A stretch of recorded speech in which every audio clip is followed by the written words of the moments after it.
ஒரு மணிக்கு நாங்க உள்ள போனவங்க 2:45 தான் நாங்க வெளியே வந்தங்க. வீரப்பனார் ரொம்ப கொளத்தூர் மணிக்கிட்ட பாத்தீங்கன்னா அந்த வீரப்பனார்கிட்ட பேசின அந்த கேஷியர் ரெக்கார்ட் எல்லாம் இருக்கணுமே. இப்ப நீங்க இதே வார்த்தை எனக்கு களிமண் இருக்கிறதுனாலதான் உங்களை நான் கேட்கிறேன். ஐயா கொளத்தூர் மணிய அங்க இறுதி கட்டத்துல எனக்கு கிடைச்ச தகவலை இல்லைன்னா வெளியே நீங்க வெளிப்படுத்தலாமே. நீங்க தான் நியாயமானவராச்சே, யாருக்கிட்டையும் பயந்து வேண்டிய அவசியம் இல்லையா? ஐயா உங்ககிட்ட எத்தனை கேஷீட் இருக்கு, எத்தனை தான் கேஷீட் வாங்க, அந்த கேஷீட்ல என்ன தகவல் வந்துச்சு, அந்த கேஷ்ல எந்த மாதிரிலாம் பரிமாற்றம் செஞ்சீங்க?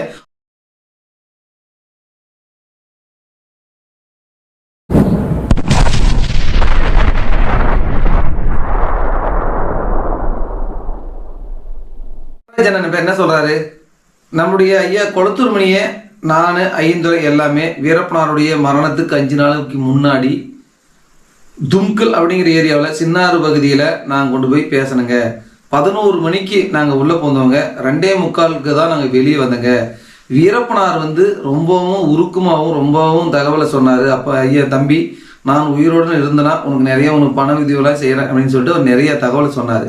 ஆனால் 11 மணிக்கு உள்ளே போனவங்க தேவராஜ்யம் ஐந்துரை இவங்க எல்லாம் வெளியே உட்காந்துட்டு உள்ளே ஐயா கொளத்தூர் மணி, வீரப்பனார், சேத்துக்குழி கோவிந்தன் இவர்கள் மட்டுமே குறைஞ்சது ஒரு 2-3 மணி நேரத்துக்கு மேலே உரையாடி இருக்காங்க.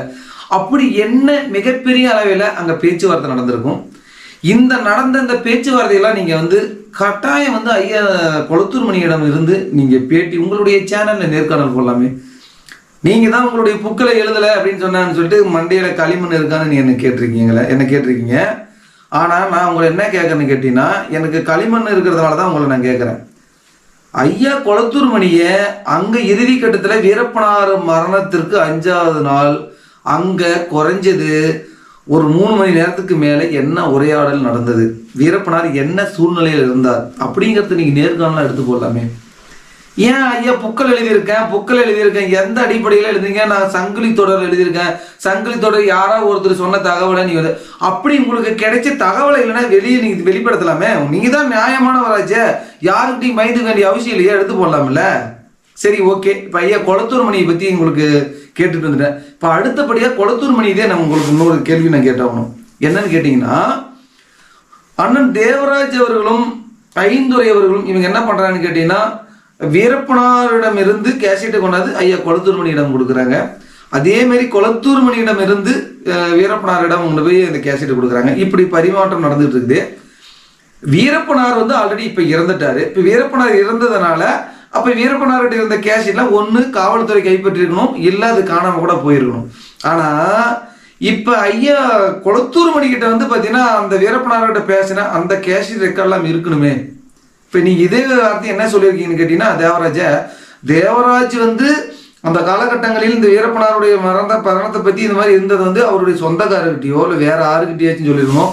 அப்படி இல்லை அப்படின்னா நம்ம கொளத்தூர் மணி என்னையாச்சும் கேட்டிருக்கணும், அது இல்லைன்னா ஐந்துரையாச்சும் கேட்டிருக்கணும். இந்த 20 ஆண்டில் ஏன் இவர் கேட்கலங்கிற கேள்வி மாதிரி நான் என்ன கேட்குறேன்னா, இப்போ ஐயா கொளத்தூர் மணியிடம் அந்த கேசட் வீரப்பனார் கொடுத்த கேசட் இருக்கணும்ல.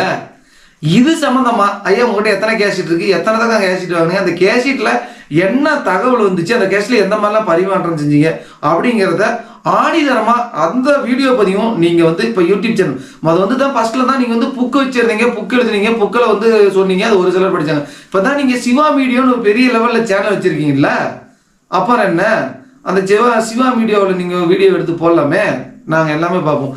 இதுவும் என்னுடைய உங்களோட வைக்கிற வேண்டுகோள்.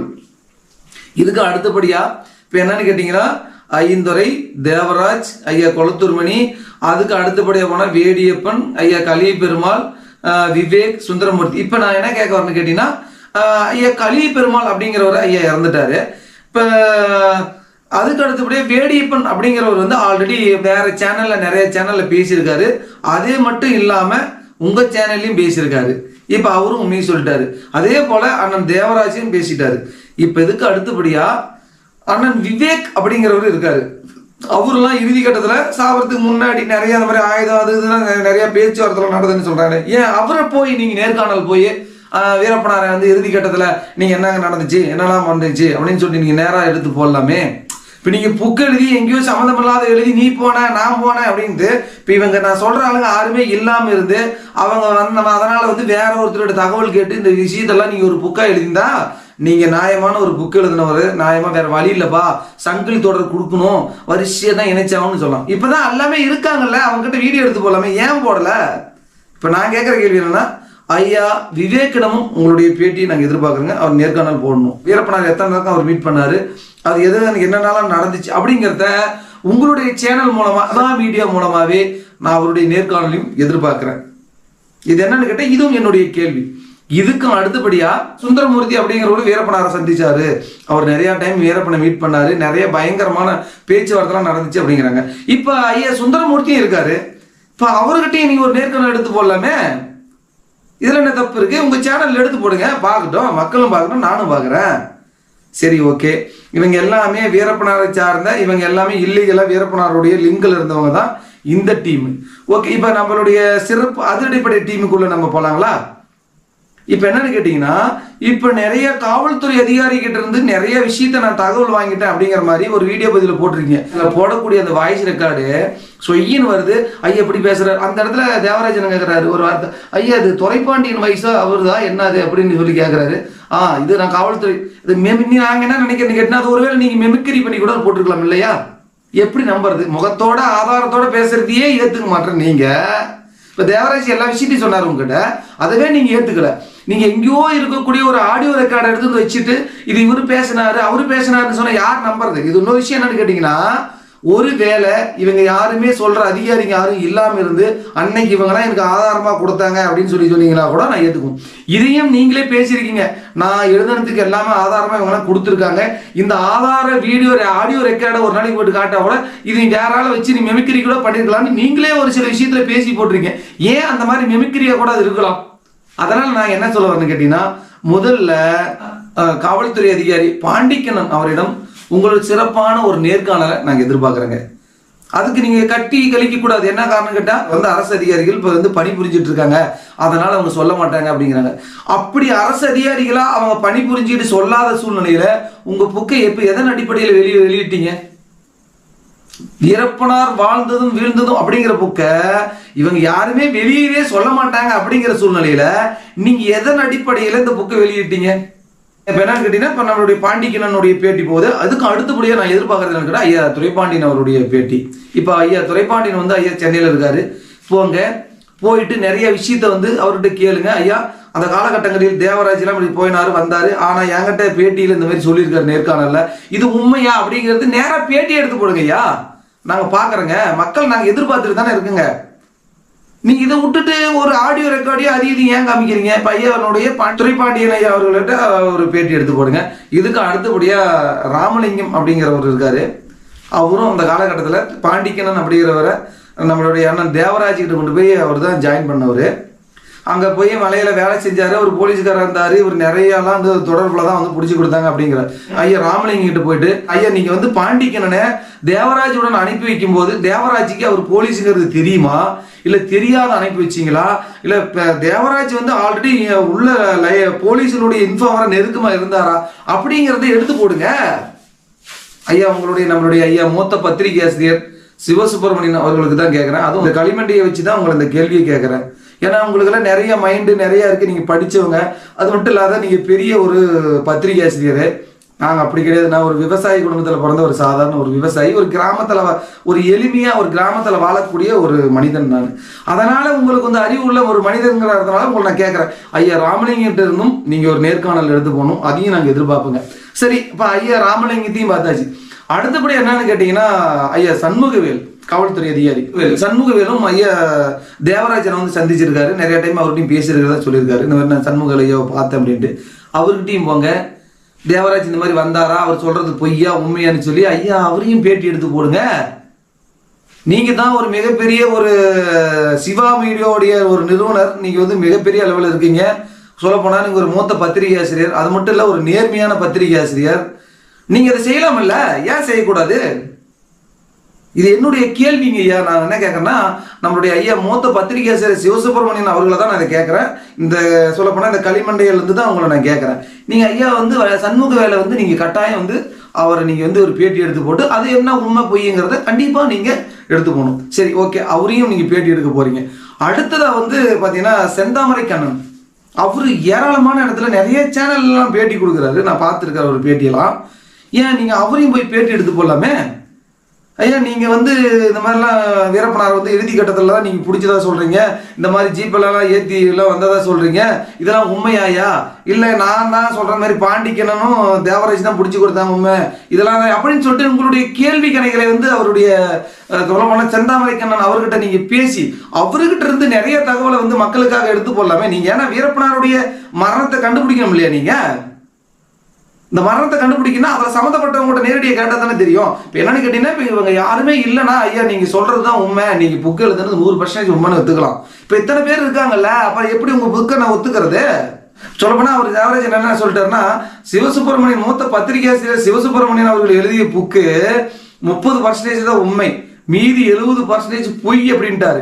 இப்போ இங்கே இருக்கக்கூடிய அதிகாரிகள் இவங்களை எல்லாத்தையும் எடுத்து ஆதாரமாக போட்டு காமிச்சிங்கன்னா உங்களுடைய புக்கு வந்து 100% வந்து உண்மையாயிரும்.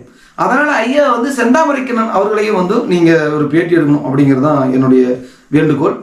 அதுக்கு அடுத்தபடியாக எல்லாத்துக்கும் வந்து ஒரு சீனியராக விளங்கக்கூடியவர், வீரப்பனாரை பிடிச்சவனு சொல்லி ஒரு திறமையா பிடிச்சவர் நம்மளுடைய ஐயா விஜயகுமார் அவர்கள். அவர்கிட்ட என்னன்னு கேட்டீங்கன்னா, விஜயகுமார் ஐயா வந்து அவர் பிடிக்கவே இல்லை அப்படின்ட்டீங்க. அவர் எழுதின புக்கை பத்தி பேசுறீங்க. நான் எழுதிய புக்கும் ஐயா விஜயகுமார் எழுதிய புக்கும் நிறைய இடங்களில் ஒத்து போகுதுன்னு நிறைய விஷயத்த ஒத்து போகுதுன்னு சொல்றீங்க. ஆனா கடைசியில இந்த கிளைமேக்ஸ் அப்படின்னு சொல்லக்கூடியது நீங்க என்ன சொல்ல வரீங்க? தேவராஜும் பாண்டிக்கனும் தும்கல் குடிசையில கையெறி குண்டை வச்சு வெடிக்கி வச்சு வீரப்பனாரை பிடிச்சாங்க அப்படின்னு சொல்றீங்க. ஆனா விஜயகுமார் ஐயா என்ன சொல்றாரு? இல்ல, வீரப்பனாரை காட்டுக்குள்ள இருந்து வெளியே வர வச்சு நாங்க கொண்டு போயிட்டு நாங்க அந்த பாப்பாரப்பட்டிங்கிற இடத்துல சுட்டு கொண்டுங்கிறாங்க. ஆனா அந்த கிளைமேக்ஸ் வந்து எந்த இடத்துலையும் ஒத்து போகலையே. இந்த களிமண் மண்டையில தான் உங்களை நான் கேட்கறேன். என்ன கேட்கறேன்னு கேட்டீங்கன்னா, நீங்க வந்து சிறப்பு அதிரடிப்படை மேல வந்து நீ கேஸ் போட்டிருக்கணும். எப்படி கேஸ் போட்டிருக்கணும்? வீரப்பனாரை வந்து கொன்னது வந்து பாத்தீங்கன்னா பாண்டிக்கனும் தேவராஜ் இருவர்களும் சேர்ந்து தான் அந்த கையெறி குண்டை வச்சு வெடிக்க வச்சு பண்ணாங்க. என் புக்கில் எழுதிட்டேன், இதுதான் 100% உண்மை, இது ஆணிதரமான விஷயம். வீரப்பனாரை பிடித்த இந்த சிறப்பு அதிரடிப்படைக்கு என்ன பண்ணாங்க? அவர்களுக்கு வந்து பாத்தீங்கன்னா ஊதிய உயர்வு, அதே மாதிரி வந்து பாத்தீங்கன்னா அவங்களுக்கு வந்து ப்ரமோஷன், அது மட்டும் இல்லாத வீடு, இந்த மாதிரி ஏராளமான சலுகைலாம் செஞ்சிருக்கு. இதை வந்து நீங்க இவங்க செஞ்சது பொய், இல்லவே கிடையாது. நான் சொன்ன மாதிரி கையெறி குண்டை தான் வச்சு இவங்க பிடிச்சாங்கன்னு ஒரு கேஸை போட்டு அவங்களுக்கு கொடுத்த அந்த வீடு இதெல்லாம் சொத்து எல்லாத்தையும் நீங்க வாங்கியிருக்கலாமே, வெளியே வாங்கி கொடுத்துருக்கலாமே. எத்தனையோ ஏழைகள்லாம் வந்து இன்னைக்கு வீரப்பனார் வந்து வாழ்ந்த காலத்துல பாதிச்சவங்க நிறைய இருக்கு, அவங்களுக்கு கூட நீங்க நான் வாங்கி கொடுத்துருக்கலாமே. ஏன் அந்த வேலையை நீங்க செய்யல? நீங்க வந்து ஒரு மிகப்பெரிய ஒரு பத்திரிகை ஆசிரியர், நிறைய மைண்ட் உள்ளவர், நீங்க இந்த வேலையை நீங்க செஞ்சிருக்கணுமே, ஏன் செய்யல? நிறைய பேட்டியில் சொல்றீங்க விஜயகுமார் அவர்கள் வந்து பிடிக்கவே கிடையாது, அவரு இந்த மாதிரி வெளியில கொண்டாடல. சரி, இப்போ வீரப்பனாருடைய மரணம் இப்படித்தான் நடந்துச்சுன்னு அவரு சொல்றாரு, நீங்க நடந்தீங்க, நீங்க கேஸ் போட்டு அதை வாங்கியிருக்கலாமே, ஏன் வாங்கல? ஓகே, இன்னும் அடுத்தபடியான ஒரு கேள்வி. ஐயா நம்முடைய துரைப்பாண்டியன் அவர்களும் அண்ணன் தேவராஜ் அவர்களும் அவர் வந்து சொல்ல போனால் ஒரு சில காலகட்டங்களில் வந்து காவல்துறையில் வந்து அவர் வேலை வாங்குறதுக்காக அந்த காலகட்டங்களில் அவங்க சென்னையில் போய் மீட் பண்ணுறாங்க. அப்படி மீட் பண்ணிட்டு தேவராஜ் அண்ணன் வந்து அந்த இடத்துல தோத்துறாரு, வெளியே வந்துடுறாரு. ஒரு குறிப்பிட்ட ஆண்டுகளுக்கு பிறகு ஐயா இங்கே வராரு, யாரு துரைப்பாண்டியன் வந்து குளத்திற்கு வராரு.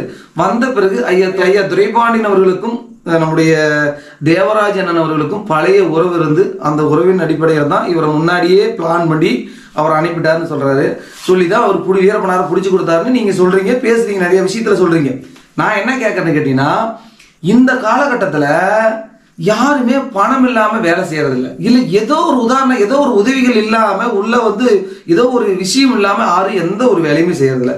ஒருவேளை வீரப்பனாரை பிடிச்சி தரத்துக்காக வேண்டி ஐயா துரைப்பாண்டியன் அவர்கள் வந்து தேவராஜுக்கு வேலை வாங்கி கொடுக்கறதா கூட சொல்லியிருந்திருக்கலாமே. அப்படி வீரப்பனாரை வந்து தேவராஜ் தான் முடிச்சு கொடுத்தோன்னே ஒருவேளை அவருக்கு வேலை கூட வாங்கி கொடுத்துருக்கலாமே. இல்லை அப்படின்னா வீரப்பனுக்காக கர்நாடக அரசு தமிழக அரசு வந்து பார்த்தீங்கன்னா அவங்களுக்கு கொடுத்த கோடிக்கணக்கான ரூபாய் வந்து பார்த்தீங்கன்னா சொல்லப்போனால் வீரப்பனை பிடிச்சி கொடுத்தா இத்தனை கோடி இவங்களுக்கு அப்படின்னு சொன்னாங்க இல்லையா? அந்த கோடிக்கணக்கான ரூபாய் வந்து அண்ணன் தேவராஜ் அவர்களுக்கு ஏதோ ஒரு வகையில் கொடுத்துருக்கணும் இல்லையா? நீங்களே பேசுறீங்க தேவராஜுக்கு வந்து 1 லட்சம் தான் போச்சு. அந்த 1 லட்சம் ரூபாய்க்காகவும் வேலையும் கிடைக்காத சும்மா இருக்கிறதுக்காகவும் எதற்காக தேவராஜ் வந்து வீரப்பனாரை பிடித்து கொடுக்கணும்? ஏதோ ஒரு வகையில் தேவராஜனுக்கு ஐயா துரைப்பாண்டியன் அவர்கள் வந்து பணம் கொடுத்துருக்கணும். இல்லை அப்படின்னா அவருக்கு ஒரு வேலை வாங்கி கொடுத்துரும். ரெண்டுமே இல்லாத ஏன் அந்த தேவராஜ் அந்த வேலையை செய்யணும்? இப்போ நம்மளுடைய காட்ராஜ வீரப்பன் அவர்களை யாரெல்லாம் பிடிச்சி கொடுத்தா அவங்களுக்கு வந்து பார்த்தீங்கன்னா கர்நாடக அரசும் தமிழக அரசும் ஒரு 4-5 கோடி ரூபா அவங்களுக்கு பணம் கொடுக்கறதா சொல்லியிருந்துச்சு. அப்படி வீரப்பனாருடைய மரணம் நடந்துச்சு. நீங்க சொல்றதே என்ன சொல்றீங்க? பாண்டிக்கணன் அப்படின்னு சொல்லக்கூடிய காவல்துறை அதிகாரியும் தேவராஜ் இவங்க 2 பேரும் சேர்ந்து தான் கையெறி குண்டை வச்சு வெடிக்க வச்சு அதன் பிறகு வீரப்பனாரை வந்து பிடிச்சு கொடுத்தான்னு சொல்றாங்க.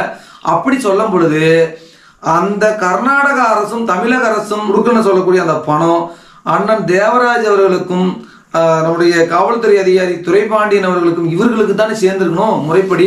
இல்லை இதையும் நீங்க ஒரு கேஸ் போட்டு இந்த தமிழக அரசு கர்நாடக அரசு கொடுக்க வேண்டிய பணம் வந்து நம்மளுடைய காவல்துறை அதிகாரி பாண்டிக்கண்ணன் அவர்களுக்கும் கட்டாயம் தேவராஜ் அவர்களுக்குமே கொடுக்கணும்னு சொல்லி அதை கூட ஒரு கேஸ் போட்டு நீங்க வாங்கி கொடுத்துருக்கலாமே. ஏன் நீங்க அந்த வேலையும் செய்யல?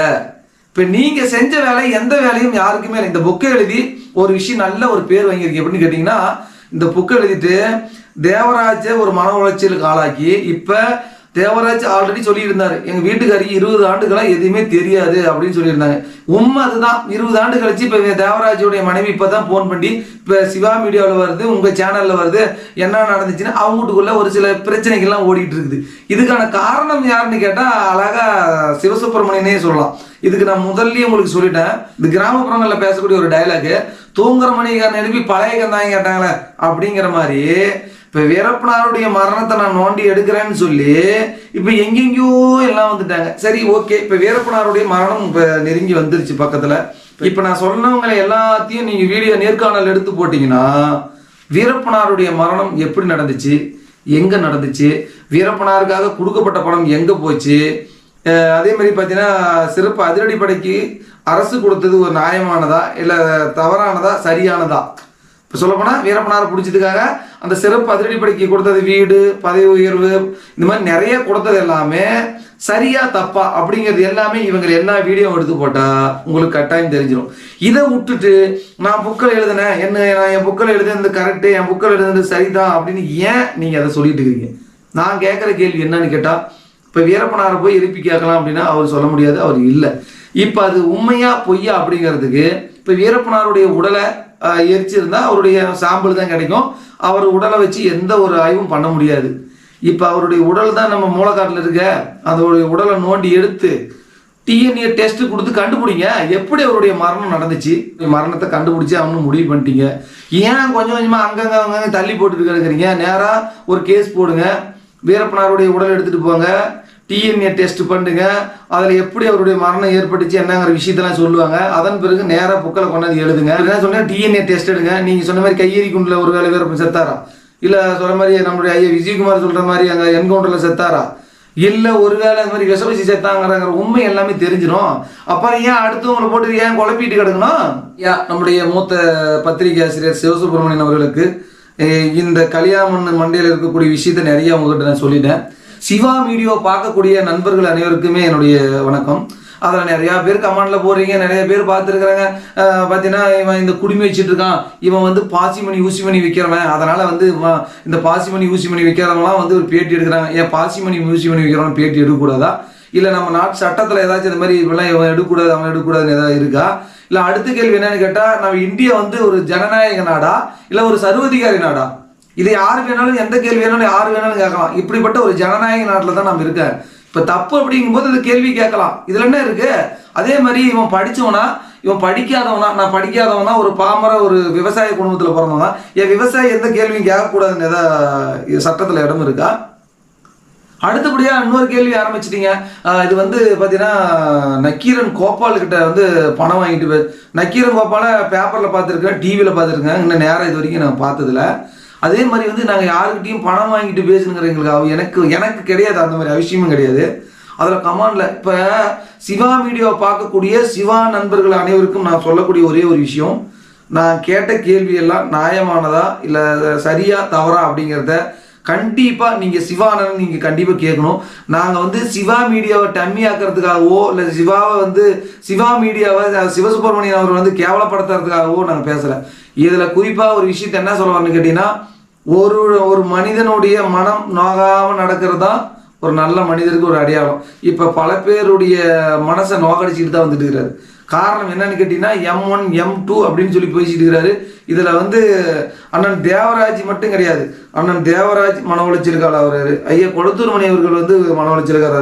இப்ப எங்கேயாச்சும் தேவராஜ் அண்ணனை பத்தி ஐயா கொளத்தூர் மணி எங்கேயாச்சும் பேசியிருக்கிறாரா? இந்த மாதிரி தேவராஜ் கூட்டி போனார் வந்தார் அப்படின்னு சொல்லி இதை பேசியிருக்காரா?